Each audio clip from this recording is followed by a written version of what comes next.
While in the hospital for weeks, a Connecticut man who came down with the coronavirus is sharing his story along with a very important message for everyone.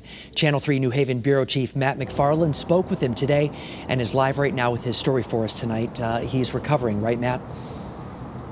Yeah, he's doing much better. Still has a little bit of a cough, he says, a little bit of a shortness of breath. He was told by the doctors his lung capacity will come back, so he is feeling much better. But this just shows you how this disease impacts people in different ways. Steve Adkins says both he and his wife tested positive.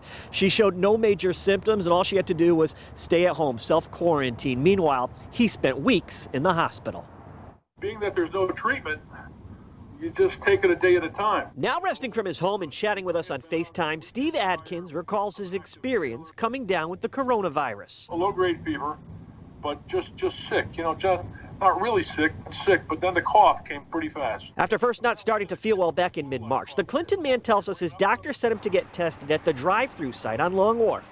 But before the results could come back... Tuesday, my fever spiked, and she said, pack a bag. Go to the ER now and stop screwing around.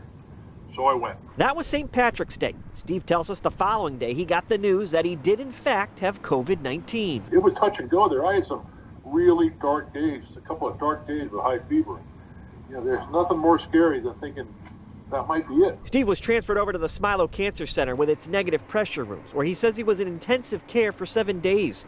Fortunately, he never needed to use a ventilator and got released from the hospital on Tuesday after spending a full 2 weeks there. As for how he got it, he's not sure. Adding he was on a Caribbean cruise in February, where many on board had flu-like symptoms, but not him.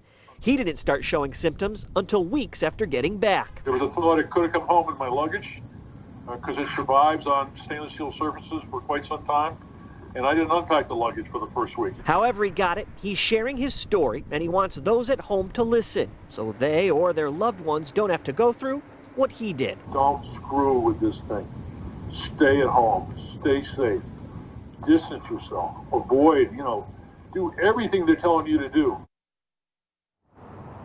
And two things Steve wanted to point out. He's so thankful for the doctors and the nurses at Yale New Haven Hospital for their great care. He also said you hear about the short supplies of masks, personal protection equipment. He says if folks have those at their homes, in their businesses, please get those to the hospitals and the first responders, the folks on the front line, because they're desperately needed. We're live at the mobile newsroom. Matt McFarland, Channel 3 Eyewitness News. Okay, we are glad he's okay, Matt, but boy, is that scary. Thank you very much.